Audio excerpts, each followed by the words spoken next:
आज Doubtnut app download करें। Doubtnut पर अपने सभी गणित, रसायन विज्ञान, भौतिक विज्ञान और जीव विज्ञान के डाउट्स का करो सफाया। बस प्रश्न की फोटो खींचो, एक ही प्रश्न को क्रॉप करो और तुरंत वीडियो सोल्यूशन पाओ। अभी डाउनलोड करें। हेलो दोस्तों, देखिए यहाँ हमें क्वेश्चन दिया हुआ है कि किसी धनराशि पर 4% वार्षिक ब्याज की दर से 8 माह के साधारण ब्याज उसी धनराशि पर 5% वार्षिक ब्याज दर से 15 माह के साथ साधारण ब्याज से 129 रुपये कम है, तो वह धनराशि कितनी है। देखिए यहाँ पे हमें दो कंडीशन दी हुई हैं, दो अवस्थाएं दी हुई हैं। एक बार क्या होता है कि धनराशि मेरी P है, ठीक है, और उसको 4% वार्षिक दर से दिया जाता है, यानी कि R1 कितना है 4%, ठीक है, और कितने माह के लिए दिया जाता है 8 माह के लिए। 8 माह के लिए इसको अगर मैं वर्ष में लिखना चाहूँ तो क्या लिखूंगा 8/12 वर्ष के लिए दिया जाता है, ठीक, क्योंकि एक वर्ष में 12 महीने होते हैं।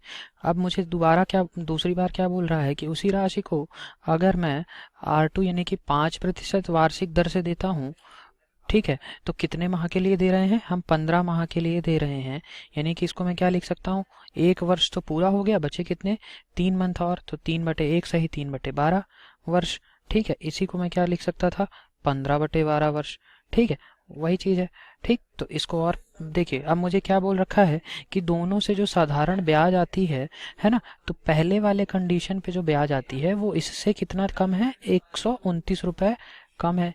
तो मैं अगर ये लिखना चाहूँ कि साधारण ब्याज पहली वाली कंडीशन के लिए प्लस 129 बराबर हो जाएगा साधारण ब्याज यानी कि SI दूसरी कंडीशन के लिए, ये पहली कंडीशन हो गई, ये दूसरी कंडीशन हो गई, ठीक है। तो अब मुझे ये पता चल गया, तो यहाँ से मैं इसी को और क्या लिख सकता हूँ, साधारण ब्याज SI फर्स्ट माइनस SI2 बराबर कितना आ जाएगा, या -129। तो इसी को और मैं क्या लिख सकता हूँ SI2 माइनस SI1 बराबर 129, ठीक है। तो बस अब यहाँ से मैं लिख लेता हूँ दोनों केस के लिए साधारण ब्याज का मुझे फॉर्मूला पता है, क्या होता है साधारण ब्याज SI बराबर PRT/100। तो पहले केस के लिए P मूलधन हो गया, R कितना हो गया, देखिए दूसरा केस पहले आएगा तो पहले दूसरा केस लिखेंगे। दूसरा केस के लिए बताइए रेट कितना हो गया 5%, और वर्ष कितने हो गए 15/12, ठीक है, 15/12 गुणे 100 आ जाएगा, ठीक, माइनस पहला केस, तो उसमें क्या है मूलधन कितना है P, दर कितनी दे रखी है 4% प्रतिवर्ष, गुणे वर्ष कितने दिए हुए हैं 8/12, 8/12 गुणे 100 बराबर क्या आ जाएगा 129। अब मुझे ये बताइए अगर मैं यहाँ से P को कॉमन ले लूँ तो ये कितना आ जाएगा 15×5 75/12 गुणे 100 माइनस 8×4 32 गुणे 100 बराबर 129, ठीक है। अब यहाँ से मैं P की वैल्यू अगर निकालने के लिए कहूँ तो ये कितना आ जाएगा बताइए, P गुणे, पहले मैं इसको लिख लेता हूँ 75 में से 32 घटा दिए तो कितना आ गया 43, 43/1200 लिख सकता हूँ, बिल्कुल। तो ये किसके बराबर होगा 129 के, तो यहाँ से मुझे P की वैल्यू आ गई, P कितना आ गया हमारा बताइए 3600 रुपये, ठीक है। तो वह धनराशि कितनी आ गई 3600 रुपये। देखिए ये तो हमारा एक मेथड हो गया। दूसरा मेथड हम क्या कर सकते थे, दूसरे मेथड में हम क्या करते कि हम कुछ धनराशि को मान लेते कि मेरी धनराशि इतनी है। सेकंड मेथड, तो देखिए मैंने मान लिया कि कुल धनराशि मेरी कितनी है 100 यूनिट, माना धनराशि या मूलधन में मान लूँ, धनराशि और मूलधन एक ही है, तो मूलधन मान लूँ, मूलधन मैंने मान लिया कि कितनी है 100 यूनिट है, ठीक 100 यूनिट।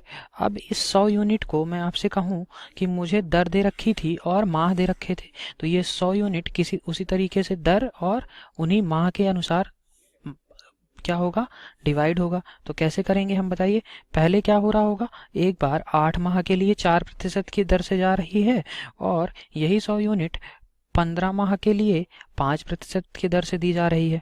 तो इसको मैं क्या लिखूंगा 8×4 32, और ये कितना आ जाएगा 15×5 75, ठीक है। तो ये कितना आ गया 75 और 32, इन दोनों का मैं आपसे पूछूं कि अंतर कितना है, तो आप कहेंगे कि 75 माइनस 32 यानी कि 43 यूनिट का अंतर है, ठीक है। अब ये 43 यूनिट जो आया है, ये 43 यूनिट मुझे कितना दे रखा है, ये जो अंतर था ये किसमें कितना दे रखा है 129 रुपये का अंतर दे रखा था ना 129 रुपये का।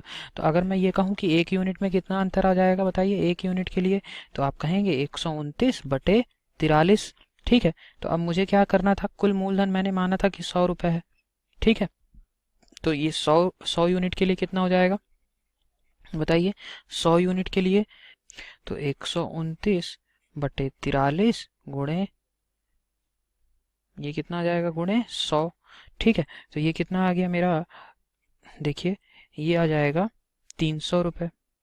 ठीक है, क्योंकि 43 दिया 129 और गुणे 100 यानी कि 300 रुपये आ गया।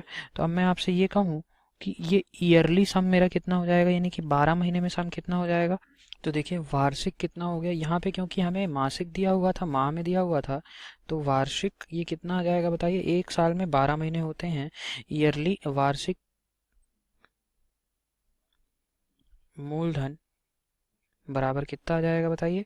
ये मुझे पता था कि एक ये माह में दिया हुआ है, तो एक साल में कितने महीने होते हैं 12 महीने, तो 12 गुणे 300 यानी कि ये कितना आ जाएगा 3600 रुपये।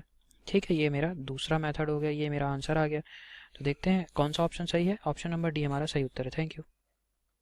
कक्षा 6 से 12वीं से लेकर नीट, IIT, JEE वो एडवांस के लेवल तक 1 करोड़ से ज्यादा छात्रों का भरोसा। आज ही डाउनलोड करें डाउटनेट ऐप या व्हाट्सएप करें अपने सारे डाउट्स 8400 400 400 पर।